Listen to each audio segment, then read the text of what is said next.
도시하는 마음을 뜻입니다. 그건 이제 내가 산스크리트하고 비교해가면서 얘기를 할 거고요. 이제 우리 이제 중간학파에서 우리가 분명하게 알아야 되는 것은 무엇이냐면은 공에 대한 이해예요. 그래서 이 공이라고 하는 것이 몇 가지로 이해 가능한지에 대해서 우리는 살펴봐야 돼요. 근데 왜 대승불교의 공을 직접 들어가지 않고 초기 불교에서부터 공을 들어가는가 하면은 인간은 자기가 그 공간에 몸을 속해 있으면 자기 자신을 객관적으로 판단하기 어려워요. 인간은 자기 자신을 객관화하기가 어려운 동물이에요. 굉장히 주관적이 되기 쉽거든요. 그러니까 첫 번째, 우리가 대승에서 이해하는 그 공이 정말 초기 불교에서도 똑같은 의미의 공인지, 논리적으로 보면은 똑같거나 다르거나 둘 중에 하나가 나오겠죠. 만약에 똑같다면 우리는 어떤 판단을 내릴 수 있을까요? 만약에 똑같다면 내 이해는 정말로 튼튼하고 흔들림이 없다 라고 생각할 수가 있어요. 근데 만약에 다르다면 왜 다른가 하고 고민을 한번 해봐야 돼요. 이 다른 것이 정말 달라서 다를 수도 있고 아니면은 내 이해하는 방식이 좀 틀려서 다를 수도 있는 거거든요. 자, 그러면 공을 이해할 때 우리는 크게 두 가지로 접근해서 이해할 수가 있는데, 하나는 인식론적인 접근이 있고, 두 번째로는 존재론적인 접근이 있고, 세 번째로 도덕적 접근이 있어요. 요 세 가지에서 살펴봐야 돼요. 아까 스님이 탐진치가 없는 상태를 공이라고 만약에 했다면, 그러면은 이거는 존재론적인 접근이에요? 인식론적 접근이에요? 아니면 도덕적인 접근이에요? 도덕적인 접근이에요. 그리고 이것 하나만으로 공이라는 것이 만족되어질까요? 요 세 가지 조건을 다 충족시켜야 돼요. 그러면은 존재론적인 접근이라고 한다면 그건 어떻게 되겠어요? 장산스님. 공을 존재론적으로 접근한다. 온톨로지라고 하는데 존재론적으로 접근한다면 뭐가 돼요? 공에 대해서 공이기 때문에 존재론적으로 접근을 하면 이미 공의 존재를 파악한다는 것이 문제가 되지 않을까? 도관스님, 존재론적으로 접근한다. 존재론은 있느냐 없느냐의 문제예요. 유무. 자, 그러면 공을 유에 속해요? 무에 속해요? 무? 무라고 해도 선사들은 틀렸다고 그래요. 그러면은 보통 뭐라고 얘기해요? 유무를 초월한다고 그래요. 그러면은 무와 유무를 초월한 것의 차이는 어디에 있을까요? 그거를 잘 생각을 해보세요. 무와 유무를 초월한 차이는 어디에 있는가? 그 문제가 저번 시간에 우리가 공부하는 소공경에서 아주 선명하게 얘기를 해 놓았어요. 무와 유무를 초월한 것의 차이점에 대해서. 자, 그건 존재론적인 접근이에요. 인식론적인 접근은 어떻게 될까요? 그러니까 존재론적은 대답은 유무를 초월한다 라고 돼 있어요. 자, 그 다음에 존재론적으로 접근하는 거 말고 인식론적으로 공을 접근할 때 인식론적으로는 어떻게 될까요? 유무를 초월하는 것을 마음으로 움직여야 한다는 시각을 들었어요. 이제 인식론적인 접근. 자, 그 인식론적인 접근이라는 그 측면 속에서 우리 오늘 저번 시간에 공부했던 것을 한번 다시 살펴보자고요. 우리는 그 공무변처, 그 다음에 식무변처, 무소유처, 그 다음에 비비상, 비비상처, 멸진정으로 들어가는 방법이 초기 경전에 두 가지로 돼 있어요. 하나는 초선으로부터 밟아가지고 공무변초로 들어가는 방법이 있고, 그렇게 쓰여 있는 경전이 있고, 소공경 같은 경우는 초선부터 밟아 나가지 않고 먼저 땅이라고 하는 둥그런 원반을 집중을 하는 거예요. 둥그런 원반을 집중을 해서, 그래서 그 원반에 처음에 집중하는 상태, 그 상태를 뭐라고 하죠? 선정에 들어가는 5가지 요소가 있죠. 5가지 요소 중에서 처음에 명상 대상에 집중하려고 애쓰는 상태를 뭐라고 하죠? 윗닦아 혹은 심이라고 그러겠죠. 그래서 한문으로는 심사, 시락, 일념, 그 다음에 빨리어로는 밑닦아, 윗자라, 삐띠, 수카, 액각 같다라고 하죠. 그래서 이 동그란 그 원반을 쳐다보고서 눈을 딱 감고서 그거를 계속 마음에 집중을 그렇게 하는데, 여러분들 보통 몇 분 갈까요? 몇 초 갈까요? 여러분들이 법당에 들어가서 불상을 이렇게 관을 해요. 그래서 불상을 딱 눈을 쳐다보고 똑같이 유지하고 그 다음에 눈을 딱 감아요. 그러면은 보통 사람들 5초 안에 영상이 흩어지기 시작해요. 그래요, 안 그래요? 자, 요 마우스를 한번 보세요. 자, 한번 보고서 그 다음에 요거를 눈을 딱 감아서 이게 똑같은 형태로 몇 초 가는지 한번, 자, 충분히 봤으면 눈을 감아 보세요. 영상이 흩어지면 얘기해 보세요.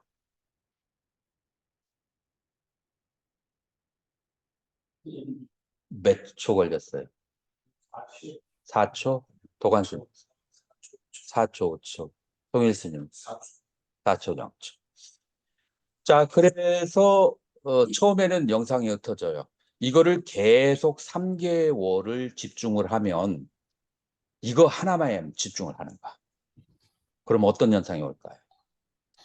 그러면은 이제 한번 딱 쳐다보고 눈을 감으면은 3시간, 5시간, 12시간까지 가요. 자, 그래서 노력하지 않아도, 애쓰지 않아도 유지되는 생각, 그 생각을 위자라 혹은 사라고 하는데, 이제 그게 바로 사가 되는 거예요. 심사 혹은 일으킨 생각, 유지된 생각이라고 그래요. 그래서 명상 대상이 몇 시간 이상은 흩어지지 않는 거예요.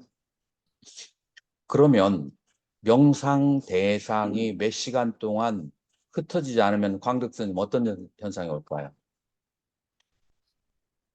이제 몸에서 반응을 해요. 하나의 대상에 집중적으로 집중을 하면 몸에서 반응을 해요. 몸에서 어떤 현상이 생길까요? 왜 삐띠가 일어나는지를 설명을 해야 되지. 일념이 되니까 고요해져가지고 보통 우리는 6가지 감각 기관을 사용하는데 우리는 에너지를 써야 돼요. 조금 정확하면 단백질을 엄청나게 써야 돼요. 그런 단백질이 어디서 나와요? 음식 아니, 단백질이 오장육부에 저축되어 있는 꿀 같은 거야. 벌이 모아놓은 꿀 같은 게 오장육부의 에센스가 모여 있는 거죠. 그리고 그것을 총체적으로 모아놓은 완전 꿀집이 어디예요? 오장육 가운데서 신장이에요. 그래서 우리는 6가지 감각 기관이 쓰여질 때 그 신장에 모아놓은 에너지를 사용하는 거예요. 제일 많이 쓰여진 에너지가 뭘까요? 그거는 2번째. 생각하는 건 2번째. 에너지가 제일 많이 남녀 관계할 때. 남녀 관계할 때 그때 에너지가 제일 많이 쓰여져요. 그러면은 그 에너지를 써버리면 선정에 들을 수 없을까요? 있을까요? 못 들어요. 그렇기 때문에 선정에 들려고 하는 사람은 무조건 독신 생활을 해야 돼요. 그런데 독신 생활만 한다고 해서 되는 게 아니에요. 2가지 더 단속해야 돼요. 2개 어딜까요? 독신 생활을 해도 이 2개를 단속 못하면 선정에 못 들어요. 생각으로 빠져. 생각으로 에너지가 2번째 많이 에너지가 빠져나가요. 3번째는 어떨까요? 말. 그래서 우리 그 수자 5개 가운데 뭐가 있어요? 말을 많이 하지 말고 그 다음에 많이 보지 말라라고 하는 것이 이게 뭐 경전이 안 좋아서 그런 게 아니라 그러면은 선정에 쓰여야 될 에너지가 그 6가지 감각기관에 쓰여져서 선정에 들지 못해요. 그리고 수행을 하는 사람이 선정에 안 들으면 그러면은 무엇을 다스리기가 어려워요? 오장. 오용락을 못 다스려요. 오용락. 삶의 힘은 뭐예요? 기쁨이야. 삶의 힘은. 뭐 매 순간순간 기쁨이 좀 있어야 돼. 그러면은 보통 사람들은 무슨 기쁨이 있어요? 성욕. 성욕은 아주 이제 드문 거지만 매 순간순간 느낄 수 있는 게 뭐가 있어요? 먹는 거, 군것질하는 거. 그래서 맛집이 많이 성행하는 거. 그 다음에 뭐 좋은 옷, 그 다음에 백화점의 아이 쇼핑 이런 것을 통해서 순간순간 기쁨을 느끼는 거예요. 그런데 그 기쁨은 어떤 기쁨이에요? 순간적이고 2번째로 그 기쁨은 어떻게 돼요? 괴로움의 원인이야. 그 기쁨을 위해서 내 에너지를 써야 돼. 돈을 써야 되고. 그래서 그 다음에 기쁨을 누리는 그 순간이 어때요? 무상해요. 기쁨을 누리고 나면은 무상해요. 그 다음에 그 기쁨을 누리기 위해서 에너지와 돈을 많이 모아야 돼. 그래서 기쁨을 누리기 전에 괴롭고, 누리면 무상해서 괴롭고, 3번째, 그것을 누리기 위해서 여러 가지 뼈 빠지게 일해야 되니까, 그래서 뒷괴로움, 이런 이제 괴로움이 있어요. 거기에 비해서 선정의 괴로움은 선정에 들면 들수록 깊이가 어떻게 돼요? 더 깊어지게 돼요. 그래서 가면 갈수록 더 깊고 화려한 그런 막 그냥 보석과 같은 기쁨이 있는 것이 바로 선정의 상태이다. 그래서 선정의 상태를 장애하는 것이 1번 음욕, 2번 생각, 3번 말하는 거. 이제 그렇게 이제 크게 3가지. 그렇다고 해서 눈으로 보는 거, 귀로 듣는 건 어때요? 그때도 에너지가 사용되어지는 거예요. 그때도 내 에너지가 쓰여져야 그 기쁨이 생기게 되는 거예요. 자, 그렇게 해서 우리는 이제 선정에 들어야 되는데 들어가기 전에 뭐가 되냐면 오장육부의 에센스, 에너지가 먼저 채워져야 돼요. 채워진 다음에 그 다음에 넘쳐야 돼. 살짝 넘쳐야 돼. 그렇게 넘쳤을 때 이제 우리는 이제 명상 대상에 집중을 하면서 호흡을 하게 되면은 뭐가 오죠? 수승화강이 오는 거예요. 그래서 신장에 있는 물이 위로 올라가고 머리와 심장에 있는 열기가 아래로 들어가면서 온몸에 뿌연 수증기 같은 것이 그렇게 있을 때 우리는 이제 산매에 이제 들어가기 시작하는 거예요. 자, 그러기 때문에 밑닦아 밑자라 일으킨 생각과 집중된 그 유지된 생각이 있는 다음에 시간이 좀 흘러서 찰랑찰랑 에너지가 이렇게 모아지게 되면 그 다음에 뭐가 생긴다고요? 기쁨, 삐띠, 그 다음에 수카, 몸의 행복감, 마음과 몸의 행복, 삐띠, 수카라고 하는 것이 발생하는 거예요. 그리고 명상 대상에 집중이 되어 있나요? 일념 집중되어 있어요. 그래서 선정의 5가지 요소가 그렇게 이제 갖춰지게 되면은 이제 선정에 들게 돼요. 자, 그러면은 무엇 때문에 오는 선정이었죠? 이 땅에 대한 그 원반을 집중한 다음에 오는 선정이에요. 자, 그러고 난 다음에 여기에서는 이선으로 넘어가지 않고 이 땅에서 바로 어디로 가냐면은 가운데 있는 구멍을 지름 반절을 뚫어버려요. 반절을 뚫어버리면은 그 안에가 뭐가 있어요? 빈 공간이 있죠. 그래서 긴 공간을 처음에 바라보면 빈 공간하고 바깥에 있는 땅하고 섞여서 보여지게 돼요. 그런데 이 빈 공간만을 계속 집중하게 되면은 그러면은 공간이 점점 넓어지고 확장되기 시작해요. 자, 그래서 한문으로 뭐라고 번역했죠? 공무변처. 공이 무변, 한량 없다라고 한 것이 처음에 이 조그마한 공간이 점점 확장되기 시작하는 거예요. 그래서 공무변처에 들게 되는 거예요. 확장이 되어서 공무변처에 들게 된다. 자, 그런데 이 공이라고 하는 것이 존재론적으로 존재할까요? 아니면 인식의 대상일까요? 지금 공무변처 얘기 들었죠? 그러면 공이라는 것이, 공간이라고 하는 것이 객관적으로 존재해요? 아니면 인식의 대상? 인식의 대상. 인식의 대상이에요. 그러니까 인식하지 않으면 이 공간도 인식할 수 있어요? 없어요? 없어요. 그러니까 인식 없이 공간은 존재하지 않는다라고 생각하는 게 바로 식이에요. 자, 그래서 인식을 하게 되는데 우리는 인식을 할 때 2가지가 합쳐져야 인식이 된다겠어요. 2가지가 뭐죠? 심과 심소. 그걸 풀어서 얘기하면 아는 마음과 그 다음에 표상.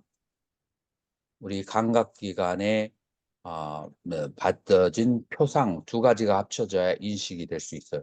예를 들어서 공무변처 할 때는 무엇과 무엇이 2개가 있어야 공무변처가 되죠? 무엇과 무엇이? 아는 마음과 공간이라고 하는 표상. 이 공간이라고 하는 것도 표상이에요. 공간이라고 하는 것도 표상이다. 공간이라고 하는 것도.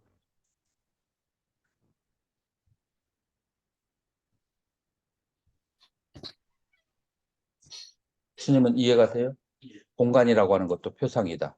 스님은 이해가 안 가돼요? 안 돼요? 공간의 개념이 표상. 내가 인식할 때는 표상이죠. 공간을 표상으로 인식합니다.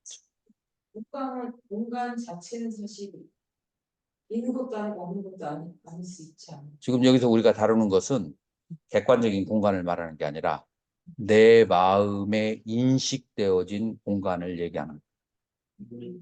내가 지금 공이라고 얘기하고 있어요. 공간이라고. 그럼 내 마음에 인식이 되어졌단 말이에요.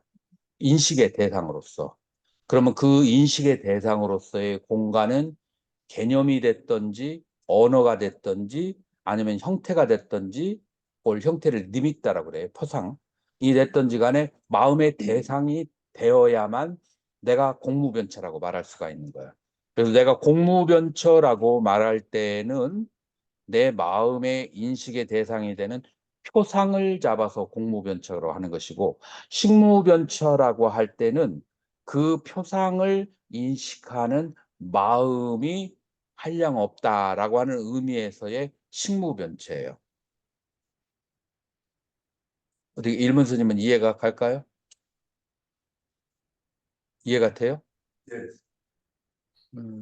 이해가 안 되는 사람은 향산 스님은 예, 예. 이해가 돼요? 왜 이렇게 극단적으로 갈리지? 이해가 안 되는 사람하고 이해가 되는 사람하고. 인식이 사라지면 뭔가도 사라지고. 그렇죠. 그 다음 단계가 뭐냐면은, 그래서 인식 없이는 대상이 없고, 그 다음에 더 단계에 나아가서는 대상이 없으면 인식도 없어. 그러니까 식도 더 이상 말할 수가 없어요. 대상을 벌써 부정했으니까. 그러니까 그 다음 단계가 뭐 남겠어요? 이상. 낀자. 낀자. 낀자는 조금이에요. 조금도 없어. 조금도. 여기서 조금도 없다는 것은 뭘 말하는 거예요? 주관과 객관. 인식의 주체와 인식의 객체 양쪽 다 없다는 의미에서 무소유처예요. 자, 이 무소유처의 그 수행을 가르친 사람이 누구였죠? 부처님에게 알라라 깔라마, 얼레리 꼴레리. 이 사람은 어디 수행자였죠? 요가의 수행자였어요. 이게 어디서 나와죠? 요가의 수행자였다라는 그런 것이 어디에 나오죠? 주석서에 나오고, 그 다음에 두 번째로 대승에서는 붓다짜리따라고 하는 불소행찬을 쓴 마명보살, 그 불소행찬에 이 두 사람의 그 출처를 알라라깔라라마는 그거는 이제 요가의 대가, 그 다음에 우따까 라마붓다는 쌍키아의 대가, 이렇게 요가와 쌍키아의 수행을 부처님께서 배운 것으로 이제 그렇게 얘기를 하죠. 자, 그래서 무소유처라고 하는 것은 법정 스님이 말하는 무소유 뭐 그런 걸 말하는 것이 아니라, 존재론적인 소유를 말하는 게 아니라 주관과 객관 양쪽이 다 놓아져 있는 상태예요. 자, 그럼 주관과 인식의 주체와 인식의 객체가 사라지면 남는 게 있을까요? 없을까요?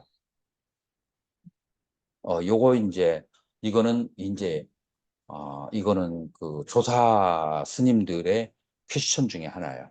인식의 주체와 인식의 객체가 사라지면 향산 스님 남는 게 있을까요? 없을까요? 우선 일본 스님은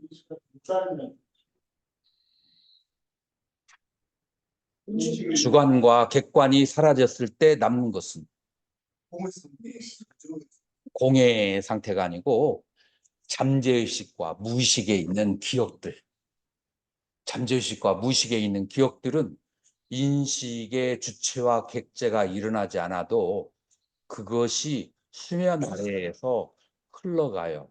그래서 빨리에서는 바바 앙가, 존재의 지속이라고 해서 바방가라고 그렇게 하고, 한문으로 유분이라고 그렇게 해요. 그래서 잠재의식에 있는 것들이 주관 인식을 하지 않아도 스스로 잠재의식에 있는 기억들이 흘러가요. 근데 주관과 객관을 초월할 정도의 적이면은 이때 남아있는 잠재의식은 뭐냐면은 무의식의 상태. 다시 말해서 우리 인간에게 무의식은 무덤덤한 느낌들이 무의식이에요. 만약에 괴롭고 즐거운 느낌은 언제 벌써 사라졌어요? 사선의 상태에서 다 사라져야 돼요. 그렇기 때문에 지금 이런 것은 다 사라졌는데 그래도 남아있는 생존을 유지시키는 것은 그런 무덤덤한 기억들이에요. 그 무덤덤한 기억들을 원전에서는 너 에바 샀냐? 생각도 아닌 것도 생각이 아닌 것도 아니야. 네바 샀냐? 그 다음에 생각도 아니고 그렇다고 해서 생각이 아닌 것도 아니야. 뭐 생각처럼 생각처럼 어떤 기억의 형태로 있는데 생각처럼 거칠지가 않아. 그거를 비상, 비비상, 생각도 아니고 생각이 아닌 것도 아니다라고 그렇게 얘기하는 거예요. 생각도 아니고 요게 이제 무의식의 상태. 자, 이 상태는 여러분들이 좌선할 때 1시간, 2시간이 후딱 지나갔어. 그런데 화두가 들렸느냐? 아니면 연부를 계속 하고 있느냐? 아니면 명상 대상을 가지고 있었냐면 그것도 기억이 안 나. 명상 대상이 그렇게 뚜렷하지 않았는데 시간이 한두 시간 흘러갔어. 자, 이 상태는 언제 이런 상태가 와요? 무기라고 하고 그 다음에 이것은 무덤덤한 상태에 마음이 가 있는 상태예요. 무덤덤한 상태에 마음이 가 있는 그런 상태. 몸의 에너지는 적게 씌어져요. 그래서 피로 회복이라는 데에서는 도움이 돼요. 잠 비슷하게. 그런데 이 상태를 오래 가게 되면은 지혜, 그 다음에 분별력 이런 것이 흐려지기 시작해요. 그래서 지혜가 떨어지기 시작해요. 그래서 이 무기에 오래 있는 것을 조사 스님들이 가장 뭐라고 할까 경계를 무구경에 돌아가는 것을 경계를 해요. 자, 그래서 앞에 객관이 나왔고 그 다음에 주관이 나왔고 객관은 어디에서 나왔어요? 객관은 뭐를 말했죠? 지금 여기 공무변처에서 얘기할 때 객관은 뭐예요? 장사님 객관은 뭐야? 인식 주체. 공무변처. 주관은 뭐야?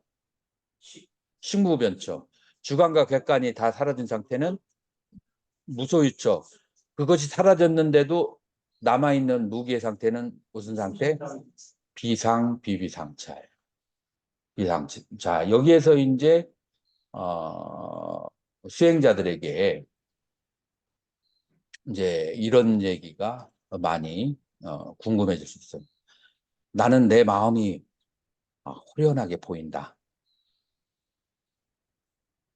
근데 행실을 보면은 중생들하고 똑같아.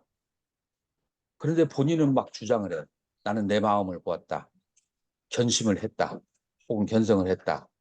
그런 사람이 있어요, 없어요? 주변에 많이 있어요. 자, 그러면 여기에서 이 사람이 어떻게 수행을 해야 되는지를 알아야 돼요. 자, 요 소공경에서 뭐라고 얘기를 하냐면은 자, 그러면 마음이 대상이 있을 때는 공무변차고 그 다음에 대상이 있는 것도 없는 것도 아닌 그런 상태는 비비상처, 비상비비상처. 그러면 이때 마음이 있어요, 없어요? 마음이 있어요. 여기서 마음이 있고 마음이 대상에 가 있는데 너무 미세해서 못 알아차리는 그런 상태예요. 자, 그러면은 이 마음은 기본적으로 뭐 하는 마음이죠? 도관스님. 마음의 기능은 도대체 뭐 하는 거죠? 대상을 아는 기능이에요. 그러면은 대상을 아는 기능은 왜 생겼을까요? 마치 거울과 같다겠어요. 거울은 두 가지가 합쳐져야 거울이 돼요.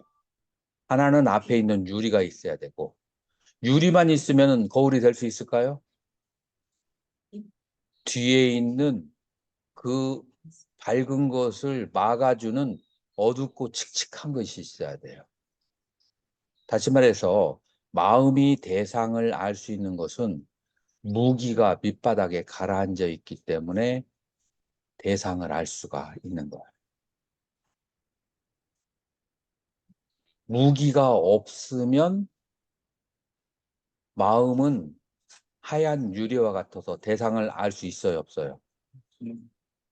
그래서 무기가 사라지고 나면, 무덤덤이 사라지고 나면 마음은 대상을 분별할 능력이 있어요, 없어요?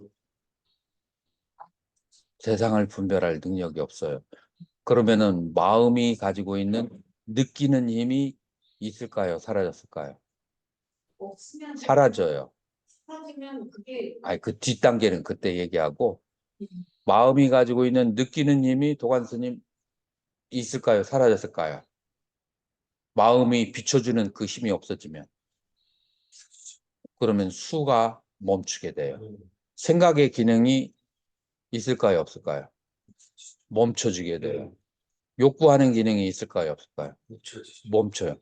수상행이 멈춰주고 식도 멈춰져요. 이걸 전문용어로 뭐라고 하죠? 오온개공은 아직 아니에요.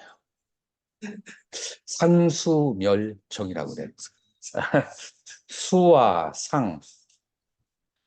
상이 그쳐버리면은, 그러면은 수와 상을 조건으로 행이 일어나거든요. 그러면 행도 멈춰지고, 그러면은 식이 혼자서 설 수가 없어요. 그래서 수상행식이 전체가 멈춰버리게 돼요.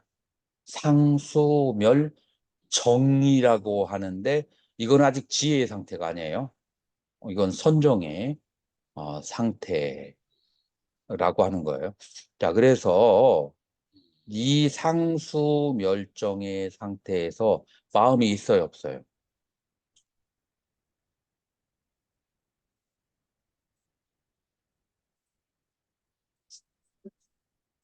상수멸정의 상태에서 더 이상 마음은 존재하지 않아요. 그런데 목숨이 남아있는 한 마음은 있을까요, 없을까요? 마음은 있어요. 그래서 이 상수멸정은 일주일까지만 갈 수 있어요. 일주일 이상 지나면 어떻게 되죠? 몸이 썩기 시작해요. 그렇기 때문에 일주일 안에 상수멸정에 나와야 돼요. 그런데 상수멸정에서 나온 다음에 마음의 본질이 뭐라는 것을 깨달았어요? 존재론적으로? 존재 존재론적으로 무라는 걸 깨달았어요. 자, 무라는 것을 깨달았어. 공이라고 해요. 자, 그런데 무가 마음의 대상이 되면 주관과 객관으로 벌어지죠. 주관과 객관으로 벌어지잖아요. 그러면 주관과 객관이 있는 상태는 아까 공무변처에서보다 어디로 떨어져요? 주관과 객관이 있는 상태는 공무변처, 식무변처로 떨어지게 되는 거죠. 그러면은 이 무가 마음의 대상이 되어서는 되겠어요, 안 되겠어요? 안 돼요. 무가 마음의 대상이 안 된 상태를 그거를 차별화해서 공이라고 하는 거예요.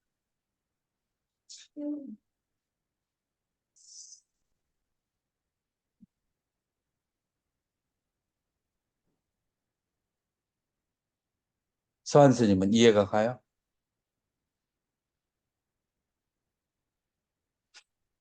정렬이라고. 자, 스님은 이해가 가요? 공이 정렬이라고. 에헤이.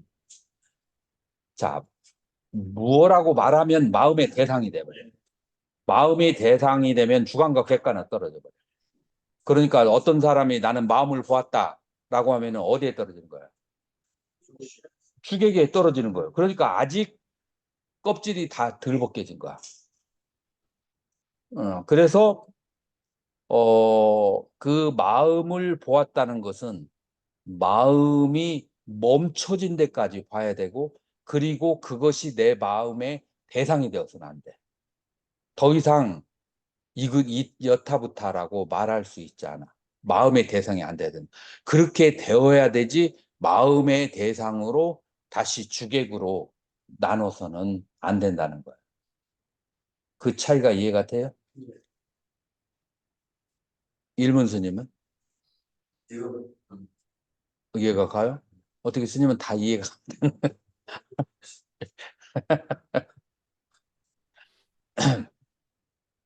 자, 그래서 이 소공경이라고 하는 것은 뭐냐면은 마음이 대상에 머무르거나 걸려 있는 상태를 다 깨트려 버리고 걸림이 없는 마지막 상태로 가는 것을 지금 얘기해요. 그 최종의 상태는 어디겠어요? 어딜 향해서 갈까요? 열반은 중간에 머물러 있는, 마음이 머물러 있는 그 모든 대상들을, 마음에 머물러 있는 모든 대상들을, 그것을, 그래서 존재론적으로 봤을 때 이거를 뭐라고 하느냐면 유무를 초월한다라고 하는 얘기가, 내 마음이 정멸에 들어있지만 내가 정멸이라고 할 때 마음의 대상이 되고, 마음이 대상이 되면 그러면 저 밑으로 떨어져 버리거든요. 그래서 마음이 대상이 되지 않는 상태에서 그것을 체험한 직한 상태가 되는 것, 그 직한 상태가 되는 것, 그게 바로 여기 멸진정에서 얘기하는 거예요. 자, 여기까지가 선정이에요. 그 다음에 이 선정을 통해서 다시 지혜를 닦아야 돼요. 여기에서 다시 지혜를 닦는 게 이제 여기 소공공에서 나오게 되죠.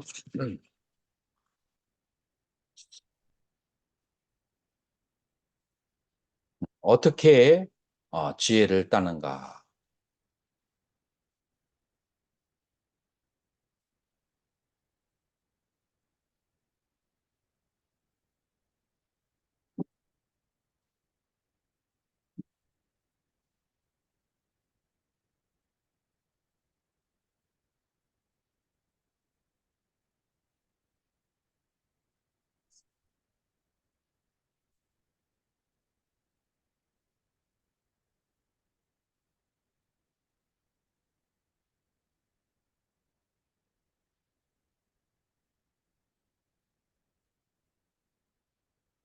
거기에 음료수들이 생기신다고.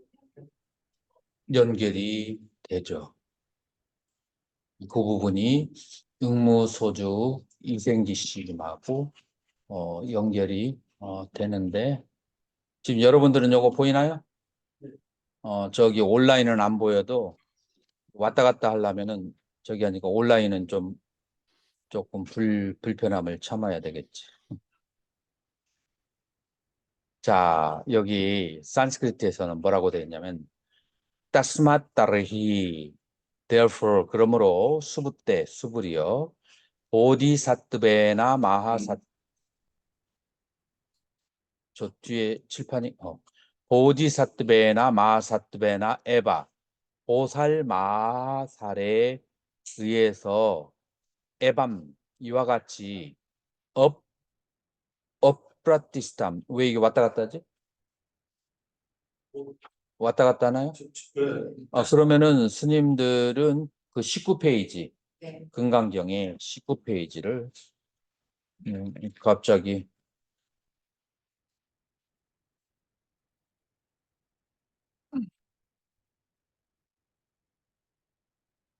그래서 보살 마하살이 아프라티스탐 찌땀 우빠다 있다부얌, 우빠다 있다부얌, 뭐뭐 해야만 한다, 일으켜야만 한다. 무엇을? 마음을 머무르지 않는 그 마음을 일으켜야 된다. 그러면은 어디에다가 머무르지 마라고 하는가? no rupa prastitam cidtam upadaitabhyam. 그래서 마음이 색에 머물지 않고 일으켜야 되고, 그 다음에 소리와 냄새, 향기에 머무르지 않는 마음을 일으켜야 되고, 촉감과 그 다음에 마음의 대상인 생각에 머무르지 않고 그 마음을 일으켜야 된다. 한꺼번에 얘기하면은 색성향 미촉법에 머물지 않고 머물지 않는 그 마음을 일으켜야만 한다. 라고 하는 거예요. 그래서 색성향 미촉법에 물들지 않는 그 마음을 보살은 일으켜야 된다. 라고 그렇게 하는 거죠. 보살은 그런 마음을 일으켜야 된다. 그래서 요거를 구마라집 선사는 응무소주 이생기심이라고 번역을 했어요. 응당이 머무르지 않은 그 마음을 생이라고 했잖아요.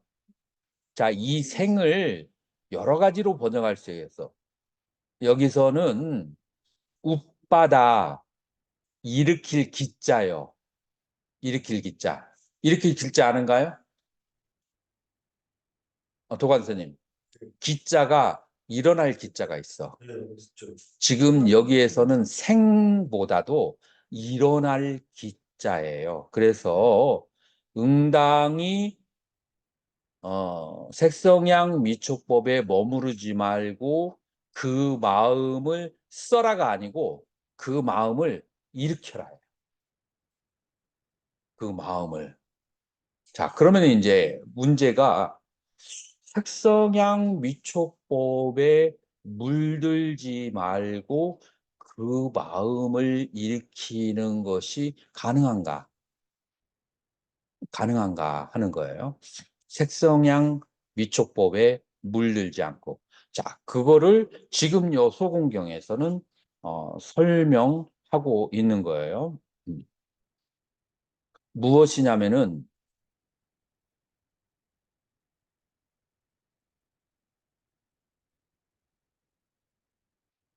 먼저 마음을 공무변초는 마음의 대상이죠. 그러면은 마음의 대상이 있는 거예요. 그럼 머무르는 게 있는 거야. 그래서 마음의 대상을 마음이 없으면 그것은 인식되어질 수 없다. 그 마음이 주인이다. 라고 해서 대상 없는, 마음 없는 대상은 있을 수 없다 해서 대상을 부정해요. 그래서 마음 하나만을 일으켰어. 근데 마음 하나만을 일으키니까 대상이 없는 마음은 오래 갈 수 있어요, 없어요? 그럼 마음도 사라지게 돼. 그러면은 무소유처의 상태가 돼.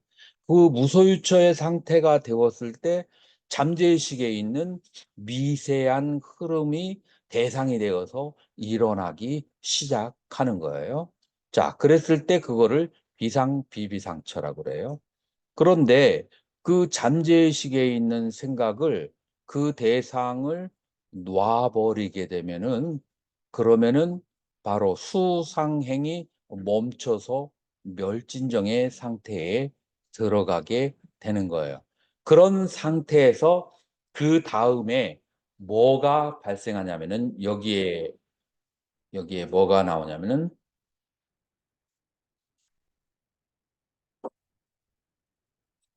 그 다음의 상태가 니미땀 째또 사마딘 빠띠짜 마나시카로띠 에까땀 에까 에까 하면은 여러분 상식적으로 뭐 같아요?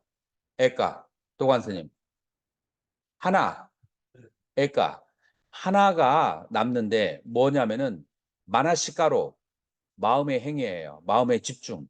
하나에다가 마음을 집중해요.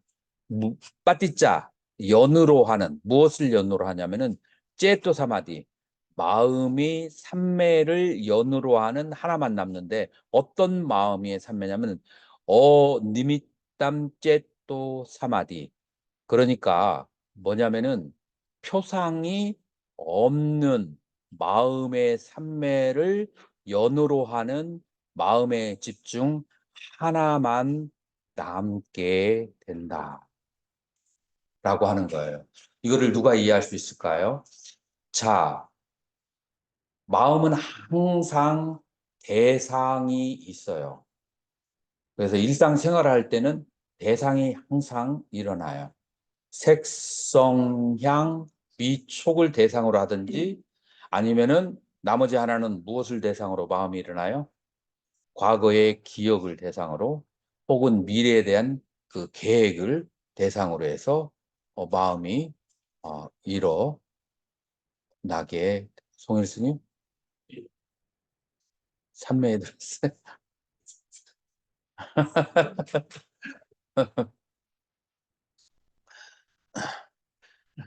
다음 시간에 삼매에 들 것 같으면 점심을 먹지 마세요.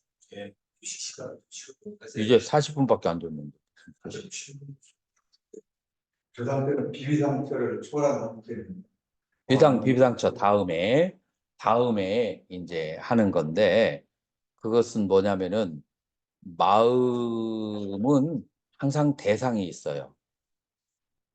그런 대상과 함께 마음이 일어나는데 그 대상은 어떤 식으로 일어나냐면은 내가 광덕 스님을 봤다. 그러면은 그 안경 낀 광덕 스님의 얼굴의 이미지가 내 마음의 대상이 되어서 그것이 표상이 되는 거예요. 그래서 그 표상을 내가 보는 거예요. 혹은 광덕 스님, 소리 크게 해봐요. 예, 그러면은 그 소리의 표상으로 해서 내 마음이 가기도 해요. 혹은 여기에 약차가 지나간다.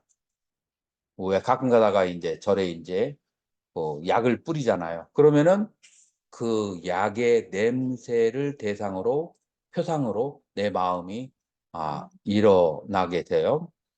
이제 여러분들이 조금 있다가 차를 마시게 되면 차의 맛을 표상으로 해서 마음이 일어나요. 또 마음은 또 과거에 대한 생각, 미래에 대한 계획과 함께 일어나는데 마음이 과거에 생각을 하는 것도 표상이고 미래를 생각하는 것도 표상이에요. 자, 그런 표상이 일어날 때 표상 없는 삼매에 들어라 라고 하는 거예요. 그러니까 표상을 쳐다보지 말고 마음을 어디로 돌려요? 자기 마음을 보는 쪽으로 돌리는 거예요. 그래서 표상을 그거를 한문으로 말하면 화라고 그래. 말화자. 표상은 일어난 것이 말이거든요. 그런데 표상과 함께 뭐가 일어나요? 마음이 일어나요. 마음은 시망이라고 해서 근원이라고 해요. 그래서 표상과 함께 일어나는 마음을 되돌이켜서 쳐다보는 거예요.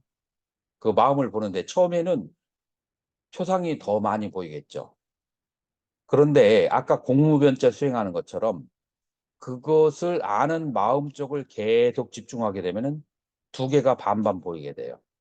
이게 이제 세월이 흐르게 되면은 이 아는 마음만 보이고 표상은 잠깐 일어났다 사라져 버리게 돼.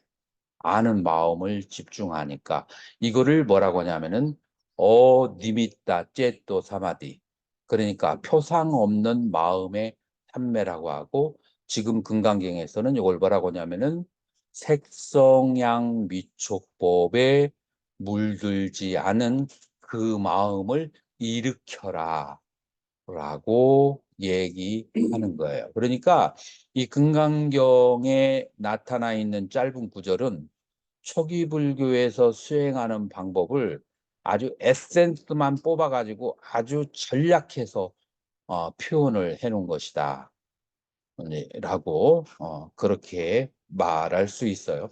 자, 그래서 이 소공경에서 가장 핵심되는 것은 뭐냐면은 비상비비상처를 초월해서 니미따째 또 사마디 표성 없는 마음의 삶에 들게 한다.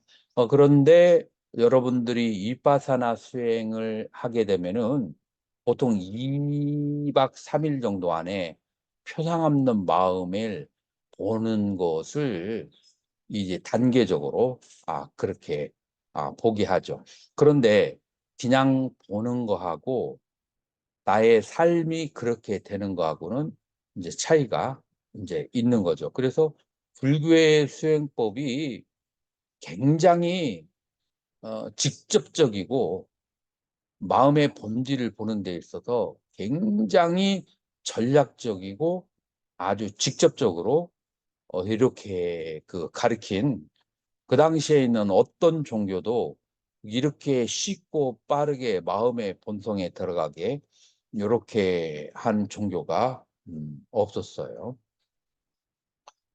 그래서 이제 그러면 이 소경경에서 말하는 공해산매를 한마디로 정의를 내린다라고 하면 뭐라고 할 수 있을까요?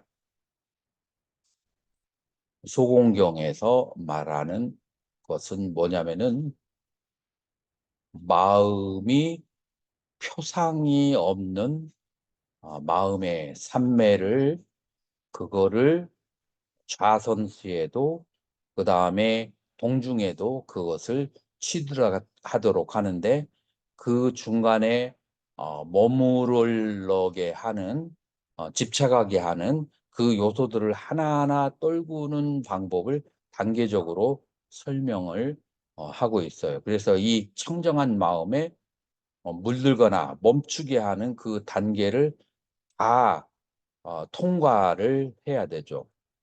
그러면은 금강경의 반야부 계통을 아주 짧게 핵심적으로 그렇게 다룬 논서가 무슨 논서라고 했어요? 중론이라고 해요. 용수보살의 중론이죠. 마디아 마가 샤스트라라고 그렇게 얘기해요. 그래서 이제 중도에 대한 그런 가르침인데 27장으로 돼 있어요. 27장에 전부 다 각 장 끝에 파리샤 examination, 시험이라는 장이 나와요. 그래서 중론을 중관서라고 그렇게 해요. 관한다라고 번역을 했는데, 여기서 관한다라고 하는 것은 시험을 하는 거야. 뭘 시험을 하냐면은 내가 물질이라는 개념에, 인과라는 개념에, 열반이라는 개념에, 12연기와 중이라고 하는 개념에 걸려서 넘어져 있는지를 계속 시험하는 작업이에요. 그래서 중론 27장은 마음이 걸릴 수 있는 덫을 다 하나씩 열어놓고 그 다음에 그 덫에 걸리지 않아야 되는 이유를 설명하는 것이 바로 중론이라고 한다. 그렇게 본다면은 이 소공경에서 얘기하는 그 마음의 그 심산매의 무상산매에 들어가는 그 길하고 중론에서 27가지로 시험을 해서 머물지 않게 하는 거, 그게 이제 같은 그런 원리를 가지고 있다 말할 수가 있어요. 마음을 보았다라고 주장하는 사람에게 바로 여기에서 정멸을 얘기하고 있어요. 마음도 근본은 정멸이다 라고 그렇게 얘기를 해야 되죠. 자, 그러면은 저 상태가 불림문자 이목구가 된다는 그렇죠. 여기서는 표상이 없는 상태니까 이 상태에서는 누구든지 내가 깨달았다, 혹은 깨달음이 있다, 깨달을 것이 있다, 깨달은 내가 있다, 이것 전부 다 표상에 속하거든요. 그러니까 이 모든 것을 초월하는 분리문자의 상태가 되는 거고, 금강경 5장에서 6장에서 이 문제를 본격적으로 다루도록 하는 거죠. 그러면은 3시 10분에 10하고 3시 10분에 만나겠습니다.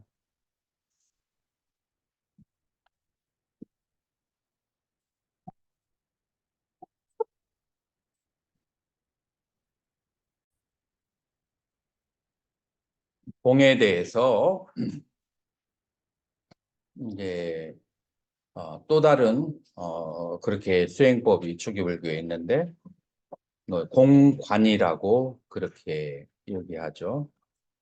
그래서 공을 관하는 데는 두 가지의 방법이 있는데 오온이 공임을 관하는 방법과 그 다음에 육군을 공으로 관하는 방법. 근데 천체 지자대산을 오온을 공으로 가는 것을 석공관이라고 그렇게 이름을 하고, 그 다음에 육군이 공함을 관하는 것을 최공관이라고 하고, 이건 대승의 관법이다 라고 그렇게 정의를 내렸어요. 왜 육군을 관하는 것은 대승이고 오온을 관하는 것은 그것은 소승의 관법이라고 했는지 누가 이해할 수 있겠어요?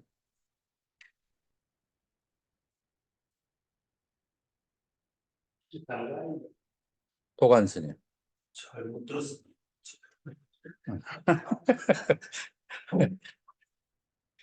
자, 오온을 공으로 관하는 것은 이제 천체지자대사는 석공관이라고 하고 그건 소승관법이고, 그다음에 육군을 공으로 관하는 것을 채공관이라고 하고 대승관법이다 라고 했어요. 그러니까 오온을 그다음에 육군을 관하는 방법을 왜 대승이라고 특별히 얘기했는지 그 심리적 이유를 알겠어요? 최고는 세상적으로 그냥 몸이 오온에서만 했기 때문에 조금 의미가 있어요. 1번 스님은 이제 아와 대승에서는 아와 그다음에 법으로 나누잖아요. 그래서 소승은 아공은 됐는데 법공은 되지 않았다 라고 이제 얘기하잖아요. 법이라고 하는 것은 뭐냐면 인식 대상.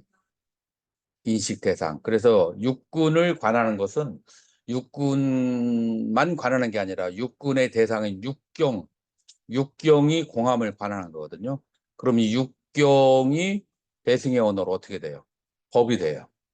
그래서 법이 공한 것을 관하니까 대승관이다 라고 그렇게 설명한 거예요. 그렇다고 해서 초기불교에 육군과 육경을 관하는 공으로 관하는 게 없느냐? 그렇지 않아요. 이제 그것은 이제 분류 방법이다 라고 그렇게 말할 수 있어요. 그래서 이제 두 번째 공관이라고 하는 것은 오온과 육군에 대해서 관하는 것이다 라고 그렇게 말할 수가 있어요. 자, 여기 상유다니까야 22번에 보면은 이제 어떻게 관하는 것이 오온을 공관으로 관하는 것이냐 하면은 이거 보고 광덕스님 간단하게 얘기할 수 있겠어요?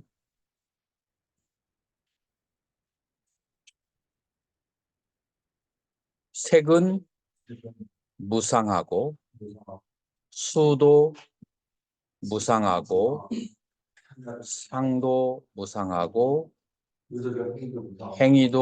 행도 무상하고 식도 무상하다.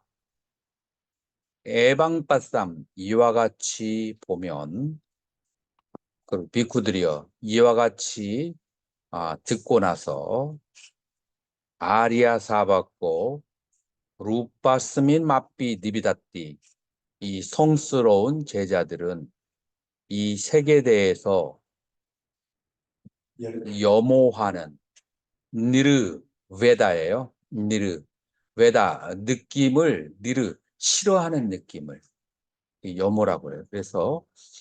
그래서 싫어하는 느낌을 갖고 뭐에 대해서요? 오온에 대해서 싫어하는 느낌을 갖고 싫어하는 느낌을 갖게 되면은 그것을 좋아하는 마음이 사라져요. 비라가.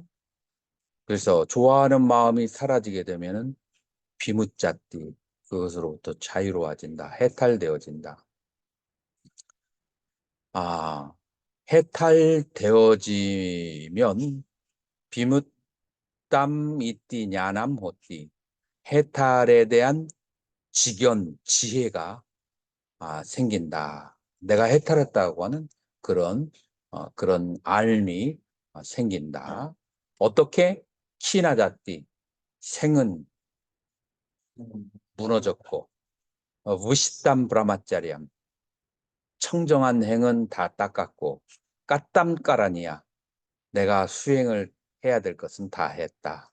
너 아빠람 다시는 이따따야 이윤회의 세계에 돌아오지 않는다라고 빠자나띠라고 하는 거예요.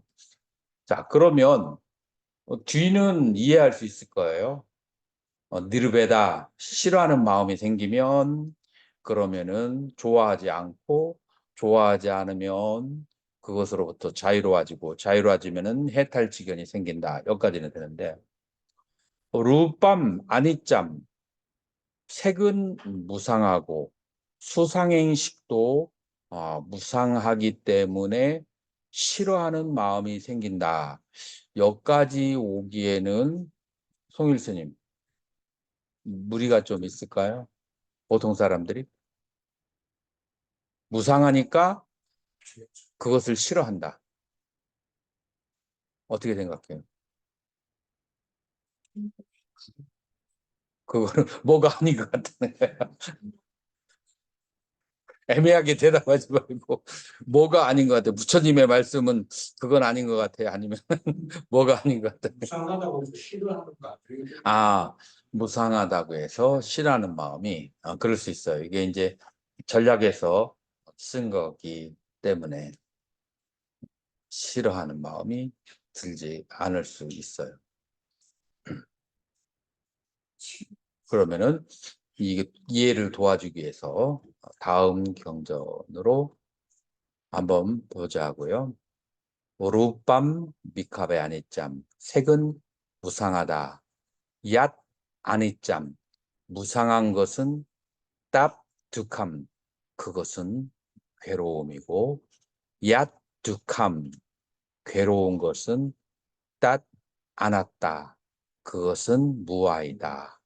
얏 안았담 무아인 것은 그것은 땀 너의 땀 이것을 나의 것이라고 할 수 없고 너의 소 아하마스미 나라고 할 수도 없고 남에서 왔다 나의 것이라고 나의 속한 것이라고도 말할 수 없다.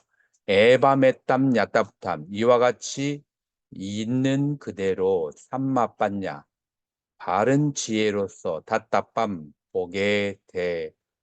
보아야만 한다 라고 하는 거예요.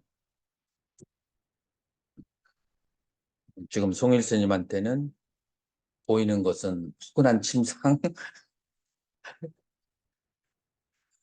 편하게 잠을 자는 거 그것 외에는 이 세상이 무상하든지 말든지 괴롭든지 말든지 무아이든지 말든지 관계가 있어요 없어요? 관계가 있어요. 그러면은 배를 쫄라매고 배를 쫄라매고 들어야 돼요. 자, 여기서는 앞에보다도 조금 더 자세하게 설명을 했어요. 무상한 것은 두카라고 했어요. 자, 두카가 괴로움의 뜻도 있지만 두 가지의 뜻이 더 있어요. 두 번째 뜻은 뭐냐면은 두카, 만족스럽지 않다. 불만족이라는 뜻이 두 번째 뜻이 있어요. 괴로운 것은 그러니까 무상한 것은 만족스럽지 않다. 자, 무상한 것은 괴롭다. 무상한 것은 만족스럽지 않다. 어느 게 더 와닿아요? 만족스럽다.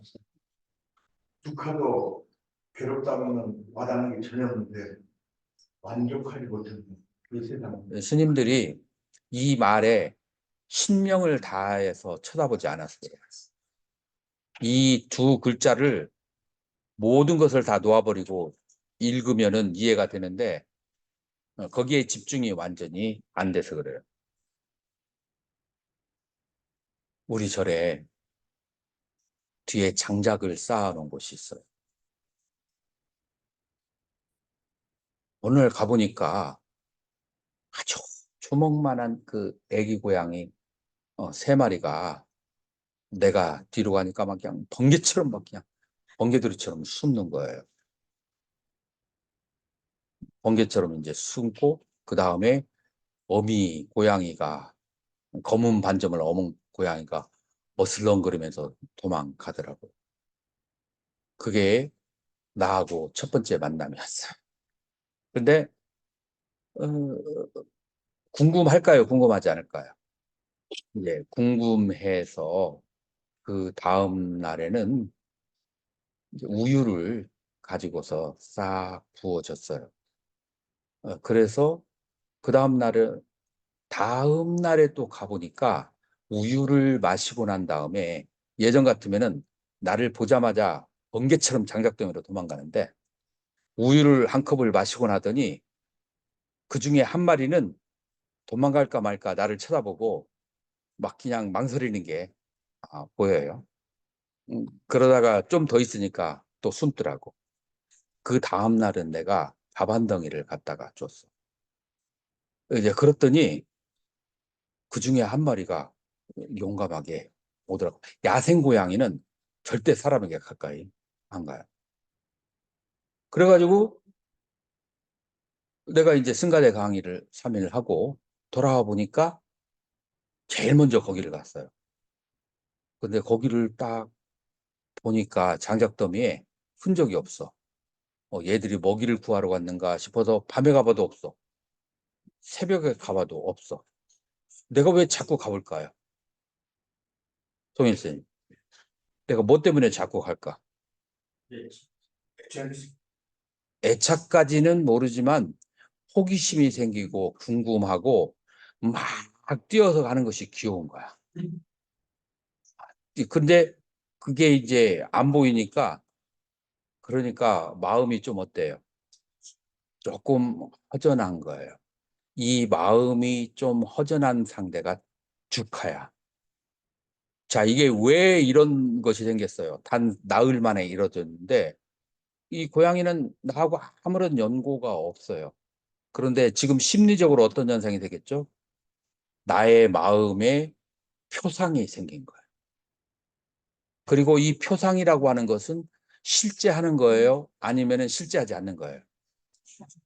실제하지 않는 거예요. 실제하지 않는 것은 영원할까요? 영원하지 않을까요? 영원해요. 실제 하는 것은 영원하지 않아요. 실제하지 않는 개념은 영원해. 만약에 누군가를 사랑한다면 사랑하는 대상은 영원하지 않아요. 사랑이라는 단어는 어떨까요? 영원해요. 이거는 개념이기 때문에 불생불멸이야. 이거는 개념은 불생불멸이야. 개념은 무너지거나 사라지지 않아요. 무상하지 않아요. 자, 여기서 어떤 현상이 되냐면은 무상한 대상을 보고 무상하지 않은 개념으로 나의 마음속에 머물러 있게 되면은 실제 대상은 어떻게 돼요? 무상하잖아요. 그렇게 됐을 때 마음속이 허전하고 그다음에 괴로움이 생기게 되는 거예요.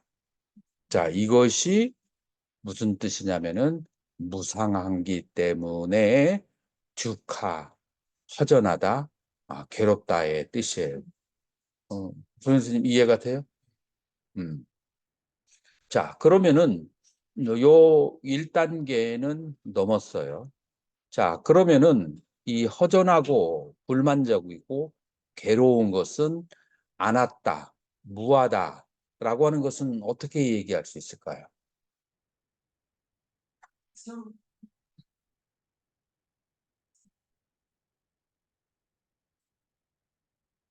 자, 이거 존재론적으로 접근할 수 있어요. 자, 고양이를 한번 보세요. 그 애기 고양이는 석 달 전에 존재할까요? 존재할까요? 존재하지 않았을까요? 존재하지 않았어요. 앞으로 10년, 20년 후에 존재할까요? 존재하지 않을까요? 존재하지 않아요. 무엇으로 존재하게 되죠? 아버지와 어머니의 정자와 난자, 그것을 색이라고 하죠. 그 색을 바탕으로 해서 거기에 고양이의 의식을 가진 생명이, 그 의식이라고 하는 것은 무엇이냐면은 프로그램이에요. 그 프로그램을 가지고 있는 어떤 그 시기 혹은 생명이 그 정자와 난자에 부딪혔을 때 프로그램이 그 정자와 난자에 안착을 하게 되면은 4주 안에 팔과 다리를 갖춘 생명의 모습이 나타나게 되고, 그러면서 나중에 태어나는 현상이 발생하게 되는 거예요. 자, 그래서 명과 색을 조건으로 해서 그래서 고양이가 태어났는데, 색은 지수화풍의 조건이고 명이라고 하는 것은 수상행의 조건이에요.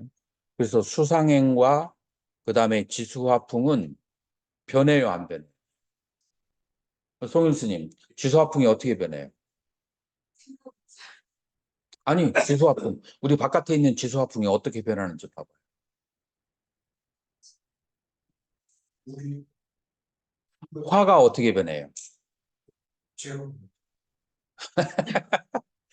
도관 스님, 불화. 불이 어떤 식으로 우리에게 변해요? 자, 우리에게 불은 뭐죠? 지구인에게 해지. 우리에게 불은. 자, 해가 동쪽에 떠서 서쪽으로 지나잖아요. 그 과정 속에서 차가웠다, 따뜻했다가 뜨거워졌다가 차가워지게 되는 변화가 있어요. 그 변화에 따라서 공기의 흐름이 변화할까요, 안 할까요? 그래서 공기도 변화해요. 그러면 공기가 변하고 열이 변하면은 습도는 변할까요? 변하지 않을까요? 습도도 변화해요. 그래서 그러면 습도 변하고 이 세 가지가 수화풍이 변하면은 땅이 변할까요? 안 변할까요? 그리고 지수화풍 4대는 끊임없이 그 변하고 있는 상태예요. 한순간도 쉬지 않고 끊임없이 변하고 있는 거예요.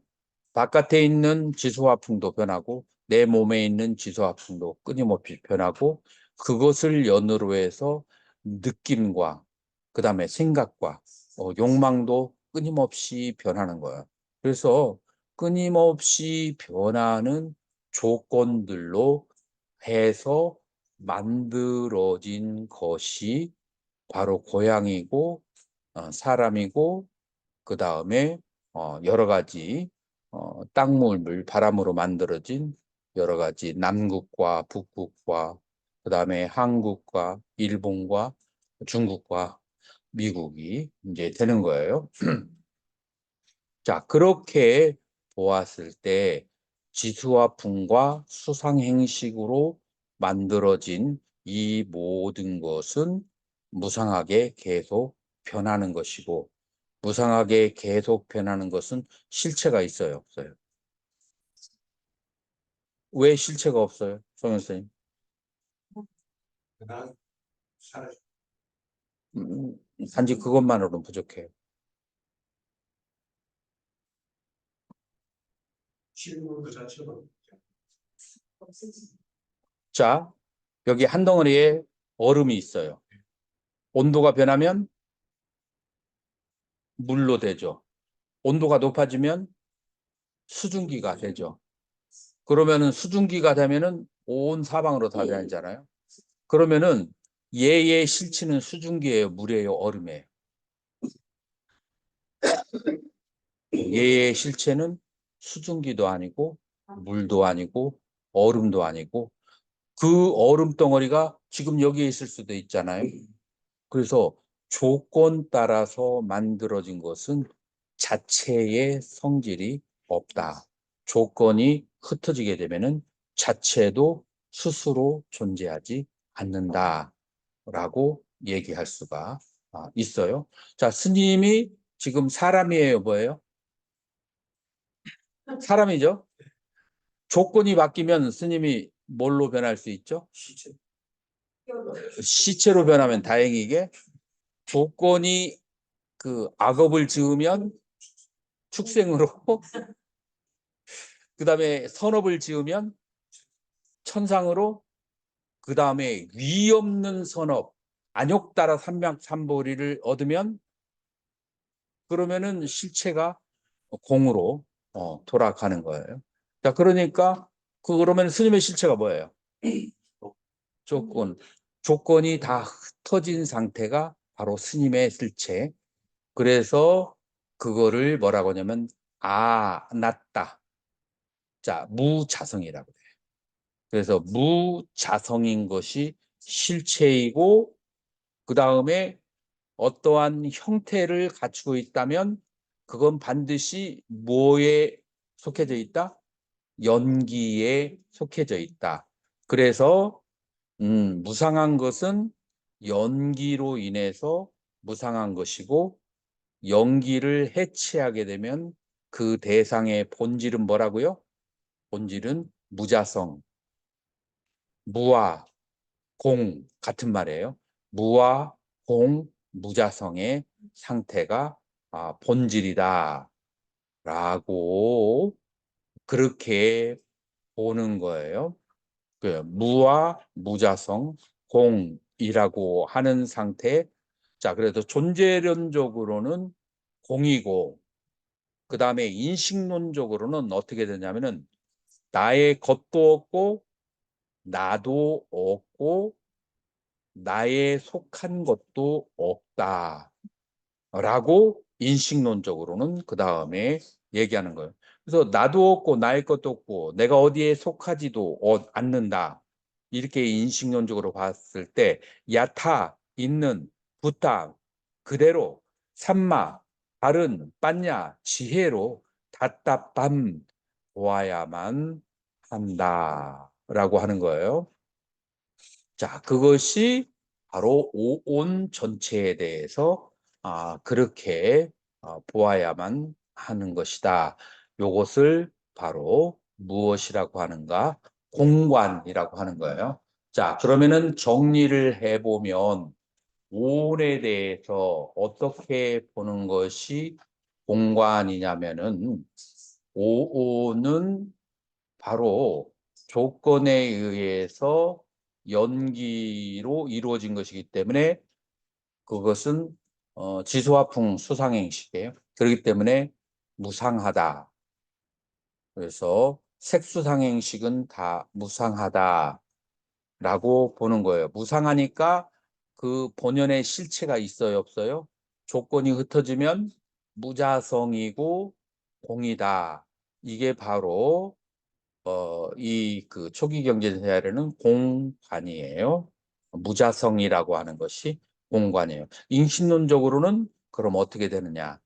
나의 것도 없고 나도 없고 나의 속한 것도 없다라고 그렇게 보는 것이 바로 공관이다라고 그렇게 얘기하는 거예요.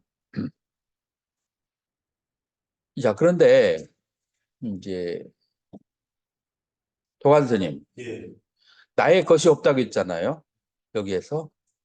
그러면은 옆에 도반이 가지고 있는 물건 중에서 내 마음에 드는 게 있어.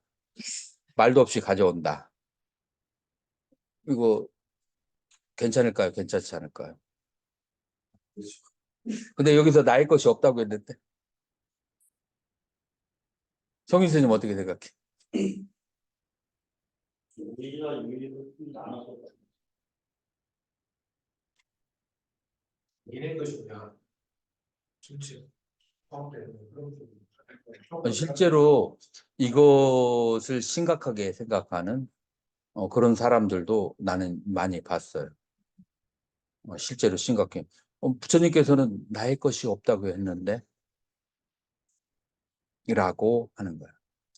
자, 이거는 이렇게 풀어야 돼요. 인도에 있는 거지가 이런 생각을 많이 해요. 내가 이거 눌렀나? 눌렀. 인도의 거지가 누구 사람이 주면 이렇게 손을 벌리고 달라고 하다가 사람이 물건을 주면 고맙다는 얘기를 절대 안 해요. 그래서 왜 너는 고맙다는 말을 안 하느냐? 라고 하면 뭐라고 얘기하죠? 내가 너를 공덕을 지켜 해주는데 네가 나한테 고맙다고 해야지. 왜 내가 너한테 고맙다고 해야 되느냐? 이 소년의 이 거지의 말이 그게 정당할까요? 안 할까요? 응? 그거 바로 얘기할 수 있어야지. 스님들이 그걸 그렇게 오랫동안 생각하고 있으면 그 거지한테 그냥 당해버리겠네.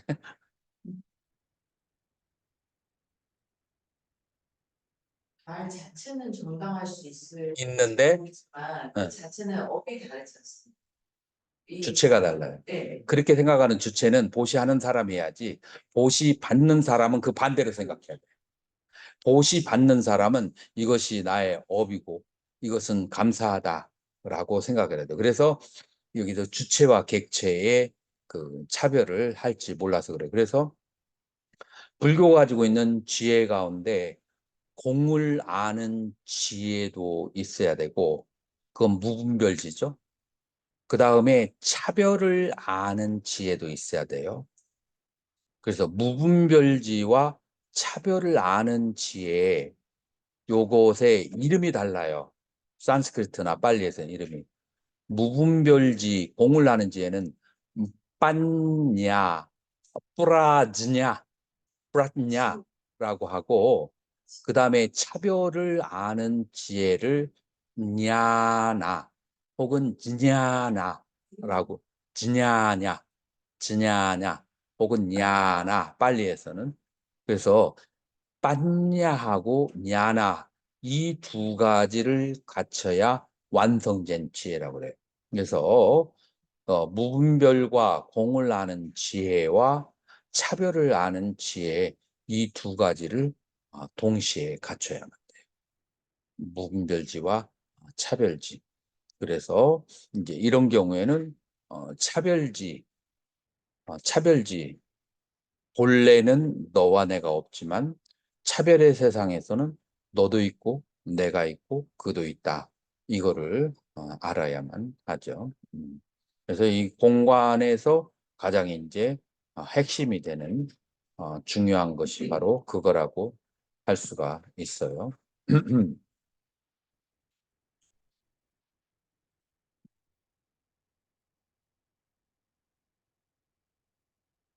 자, 이게 바로 오온에 대한 공관이다 라고 하는 거예요.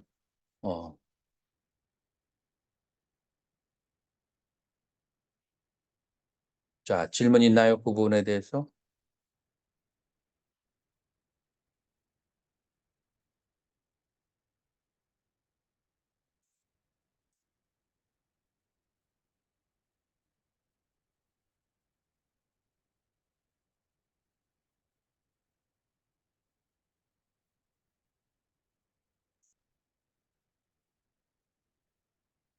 자, 세 번째, 육군을 공하다라고 그렇게 관하는 거예요. 여러분들 그 수부띠, 수보리가 빨리 경전에 나올까요? 안 나올까요? 그 초기 경전에. 초기 경전에 나오는데 몇 대 제자 안에 나오냐면은 80대 제자가 있어요. 부처님 경전에 보면은 80명의 이름이 쭉 나오는데 왼쪽에 40명 앉고 오른쪽에 40명 앉아요. 왼쪽에. 그러면은 왼쪽에 앉는 그 제자의 제일 상수가 누굴까요? 왼쪽에. 아니라 가석은 한참 밑이에요. 1번이 누구예요? 사리붓다. 사리불이 제일 먼저 앉아요. 왼쪽에. 그러고 난 다음에 가섭존자는 한 10번 정도. 서열 순위가 한 10번 정도 돼요. 자, 오른쪽에는 누가 먼저 앉을까? 목갈라나 존자가 제 오른쪽에 제 1번으로 앉아요. 그 다음에 그 뒤에 쭉 제자들이 앉아요. 자, 그러면은 왼쪽에 앉은 40명의 제자들과 오른쪽에 앉는 40명의 제자들의 차이가 있을까요? 없을까요? 뭐 왼쪽은 어떤 제자들 위주로 앉을까? 지혜. 그래, 수보리 존자는 왼쪽에 앉을까요? 오른쪽에 앉을까요? 오른쪽에. 아니, 왼쪽에 앉아요. 왼쪽에 한 30번 정도, 30 몇 번 정도 되는 좌석이 있고, 이제 오른쪽에는 전부 다 삼매와 신통력 그쪽으로 이제 뛰어난 사람들이 이제 그렇게 이제 앉았어요. 자, 그런데 이 삼미띠라고 하는 제자는 그 중에 한 사람 지혜가 조금 있는 제자예요. 그래서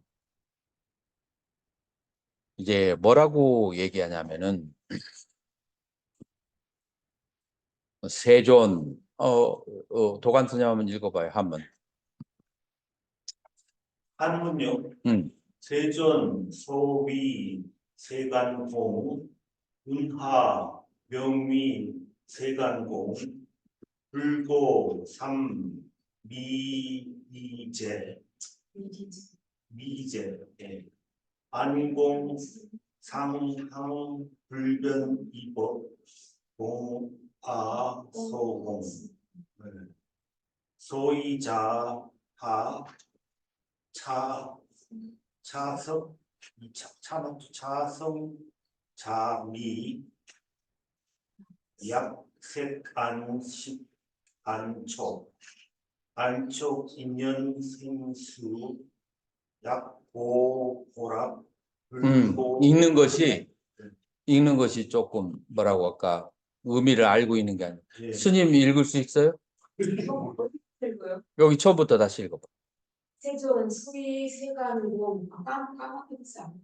운하 명의 세간공 불고 상미리제 안공 상항 불변 이덕공 아소공 수의자하 차성자이 약색 안식 안촉 인연 생수 약보 약락 약보 불락 피역공 상항 불변 이 아공 아소공 수의자하 차성 자이 이비설신의 역부여시 시명 공세관.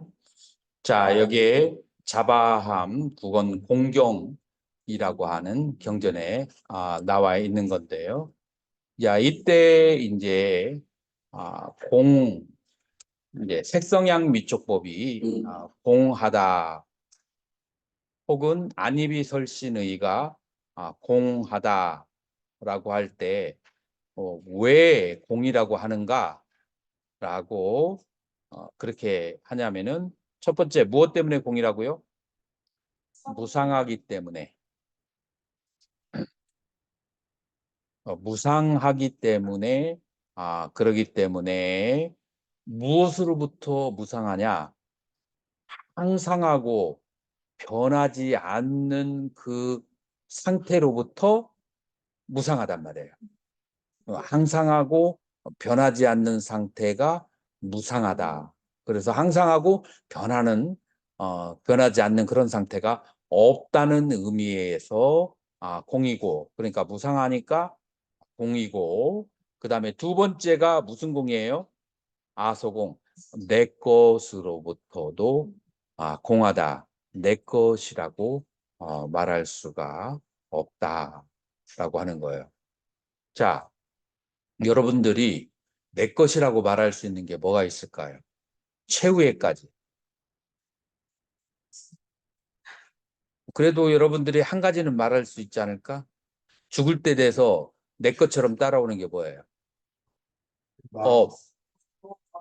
업을 내 것이라고 할 수 있을 것 같은데 그 업은 변해요, 변하지 않아요? 업도 계속 변하잖아요. 변화하기 때문에 언마저도 내 것이라고 할 것이 없는 거예요. 자, 내 것이라고 말하는 것에 뭐가 발생해요? 인식론적으로 표상. 지금 이 표상이라는 말을 잘 이해를 해야 돼. 도관스님 지금 계속해서 표상이라는 말을 하는데 이거 완전히 이해가 되나요? 마음이 인식하는 대상으로서의 표상이에요. 마음이 인식하는 대상은 크게 두 가지가 있어요. 하나는 뭐가 있을까요? 쉽게 이미지. 이미지를 딱 보고서 마음이 대상으로 삼을 수 있죠. 두 번째, 마음이 대상으로 삼을 수 있는 게 뭐가 있어요? 개념, 이름. 자, 그래서 개념과 그 다음에 이미지, 이 두 개를 다 합쳐서 마음의 대상이기 때문에 뭐라고 한다? 표상이라고. 마음의 대상이 되는 것은 다 표상이라고 그렇게 하는 거예요. 자, 그래서 마음이 대상이 되는 이 색성향 미촉법, 마음의 대상이 되는 안입이 설신의 이 모든 것이 두 가지의 특징을 가지고 있는데 그것은 표상으로서의 특징을 가지고 있는데 그 표상은 발생하는 순간 사라지기 시작. 표상의 대상은 발생하는 순간 사라지기 시작한다. 우리가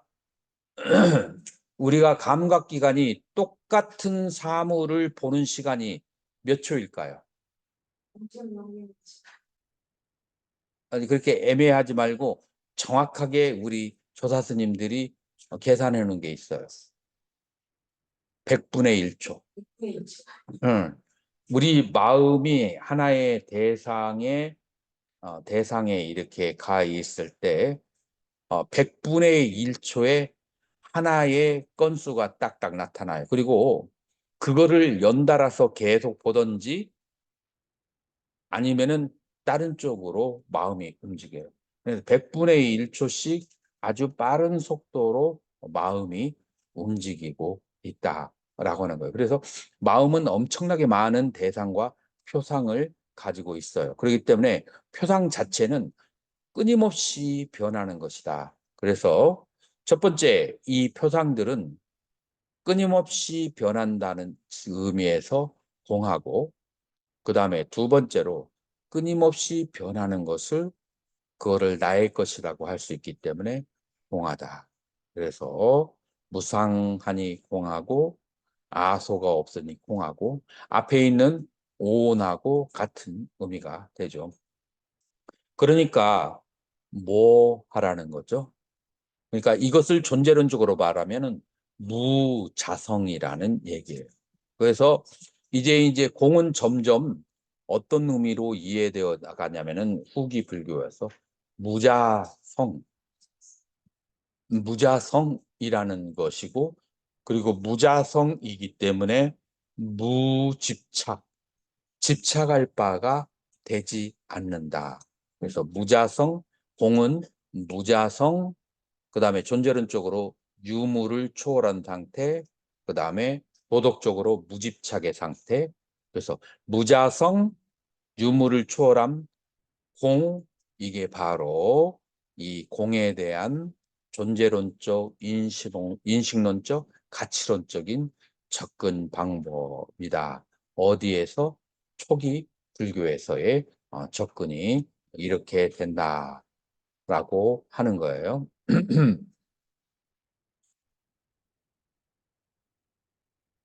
자, 그 다음에 마지막으로 공은 이런 의미로 공산매라는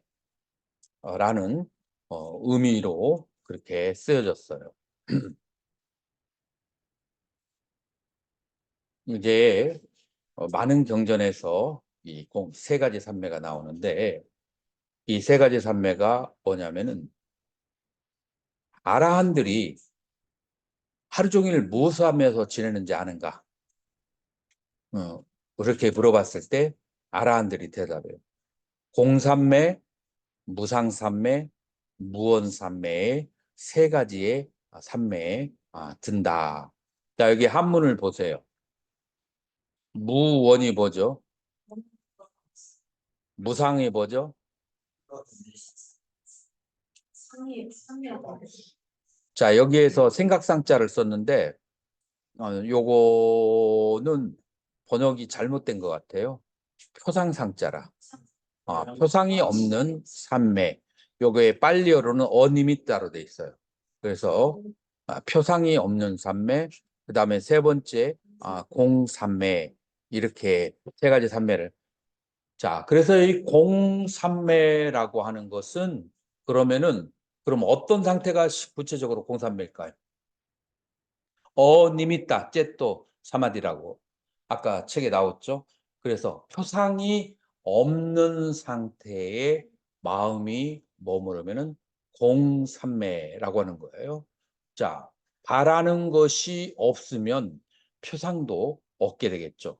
그래서 바라는 거, 그 다음에 표상, 공, 요것이 수, 상, 행, 느낌에 대해서, 생각에 대해서, 욕망에 대해서 아무것도 바라는 것이 없을 때 그때 무원 무상 공삼매다 라고 그렇게 말할 수가 있는 거예요. 자, 그래서 여기서 말하는 공삼매는 바로 마음에 아무런 표상 대상이 없는 청정심을 가지고 있다라고 할 수 있어요. 자, 그러면은 여기에서 달마대사의 관심론에서 무슨 내용이 나오죠? 관심일법이 총섭체행이다. 마음을 관하는 하나의 법이 모든 수행을 아우른다. 라고 그렇게 얘기했어요. 자, 초기불교에서도 처음에는 시작을 할 때 땅으로 시작하고 그 다음에 식무변처, 무소유처 쭉 하지만 마지막에 어디로 가요? 마지막에 마음의 표상이 없는 삼매, 공삼매가 마지막 귀결점 있잖아요. 그래서 달마대사는 모든 수행법이 있지만 관심일법, 이 마음을 관하는 거가 마지막 최종 귀결점이다. 그 모든 수행이. 그러면은 이 마음은 뭐냐?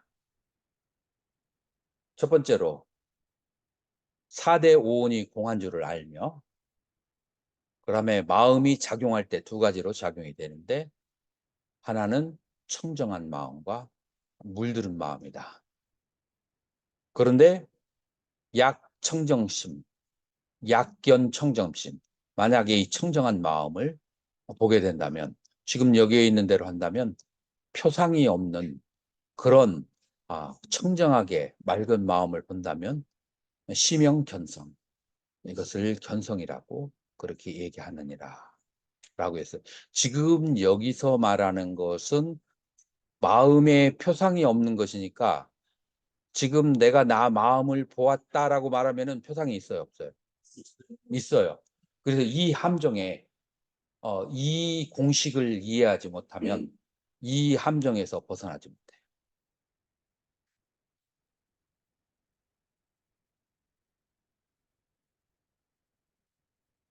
원이 있다. 잠재 아리아식도 사라진 상태입니다. 그 표상, 잠재의식의 표상도 현재의식의 표상도 그것도 놓아버리고 그것과 함께 일어난 청정한 마음을 오롯이 보는 상태. 그게 이제 표상 없는 삼매다. 라고 말할 수가 있죠.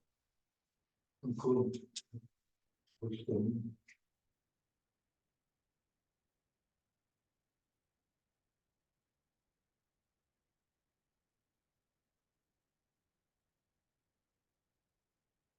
오직 모를 뿐입니다.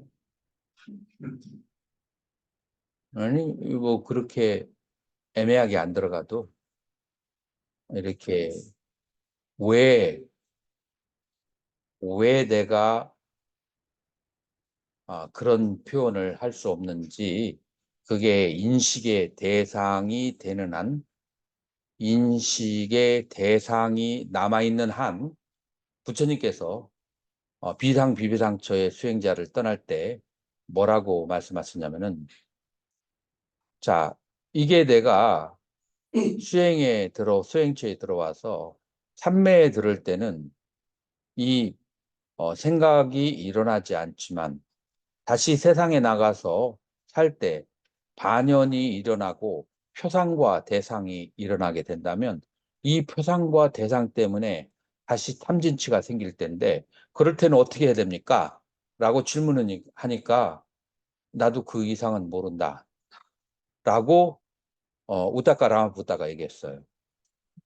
그래서 표상이 일어났을 때 그 표상, 반영된 표상을 어떻게 처리해야 하는지가 부처님의 최대 과제예요. 그렇기 때문에 내가 어떤 수행을 하고 수행한 것이 표상으로 내서 그걸 말로 표현할 때 이 문제점이 부처님이 그 당시에 수행자들에게 가지고 있었던 그런 허점들과 문제점이라고 본 거예요. 그래서 이 문제가 이렇게 아주 자세하게 설명이 되는 거죠. 대부주차례로 이거 열는 그랬다. 그게 전부 다 이런 원리 때문에 마음의 표상으로 삼아서 그래가지고 그걸 표현하면은 그거를 이제 한문의 표현이 개구즉찰이라. 한문의 표현으로. 하도 저희가 원인이다 뜻도 빠졌을 때도 있는 그렇게 얘기할 수 있어요. 음.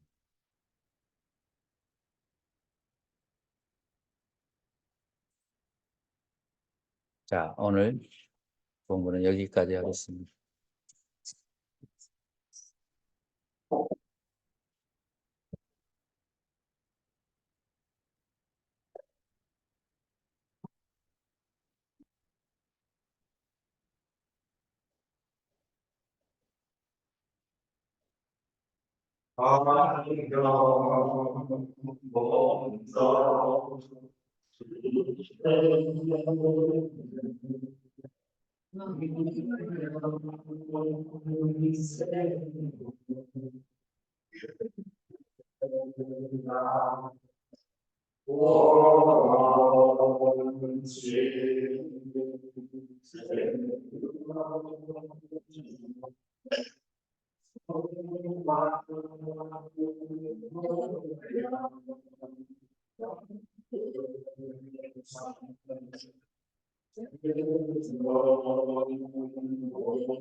다음 시간은 금강경 5장 6장 미리 준비해 오세요.